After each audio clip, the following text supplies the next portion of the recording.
शिंदे सेनेच्या मंत्र्यांचा आज जनता दरबार आहे। आगामी निवडणुकीआधी शिंदे सेनेकडून जोरदार तयारी करण्यात आली।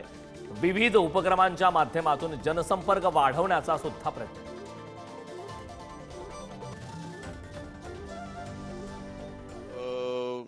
आम्हाला जे टाइमलाईन दिलेले आहेत त्या टाइमलाईननुसार जर का आता माझ्याकडे एक राज्यमंत्री म्हणून जी 5 खाती आहेत त्या 5 खात्यांचे प्रश्न महाराष्ट्रामधला कुठलाही नागरिक येऊन बाळासाहेब भवनला दर मंगळवारी सकाळी 9 ते 11 येऊ शकतो। त्याला कुठल्याही अपॉइंटमेंटची गरज नाही, वेळ घ्यायची गरज नाही। आम्ही कंपल्सरी यावेळी तिथे उपलब्ध असणारच आहोत। म्हणून मला वाटतं एक चांगली संकल्पना सन्माननीय शिंदे साहेबांनी समोर आणलेली आहे। येणाऱ्या राज्यातल्या स्थानिक स्वराज्य संस्थांच्या निवडणुका आणि त्याच्यामध्ये वर्चस्व मिळवण्यासाठी ही सगळी जनता दरबाराची खटाटोप जो आहे तो केला जातोय का? नाही, बघा, स्थानिक स्वराज्य संस्था निवडणुकाचा विषयच वेगळा आहे। शेवटी मंत्र्यांच्या माध्यमातून जनतेचे प्रश्न सोडवले गेले पाहिजेत, हा याचा मागचा मूळ हेतू आहे। आणि मंत्रालयामध्ये 2च्या नंतर सामान्य नागरिकांना तिथे एंट्री असते। 2च्या नंतर 2 ते 5 हे 3च तास त्यांना फक्त तिथे मिळतं। काही लोक तर 3-3 तास लाईनीमध्येच उभे असतात।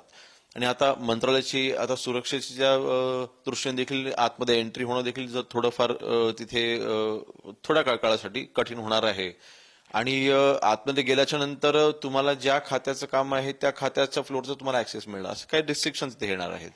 तर अशा वेळेला शिवसेनेच्या मंत्र्यांकडे जी खाती आहेत त्या मंत्र्यांनी त्या खात्यांच्या प्रश्नाच्या बाबतीत जर का कोणाला नागरिकाला भेटायचं असेल तर इझी ऍक्सेस असला पाहिजे, ह्या हेतूने जनता दरबार सन्माननीय महत्वाचा मुद्दा म्हणजे मंत्रालयाच्या वावरावरती ऍक्सेसवरती काही मर्यादा येणार आहेत। आता सुरक्षेचं कारण हे महत्वाचं असणार, कशा पद्धतीचं ऍक्सेसची पद्धत याच्या पुढे सुरक्षेच्या दृष्टीने सुरू होणार आहे?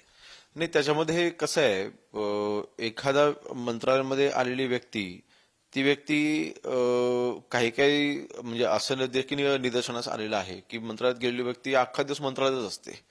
मग ते ज्या खात्याचे संबंधित काम आहे त्या खात्याचे संबंधित काम सोडून किंवा ते काम केल्याच्या नंतर सगळीकडे फिरत बसणं किंवा अननेसेसरीली तिथे शेवटी मंत्रालय हे महाराष्ट्राच्या कारभाराचं सेंटर आहे।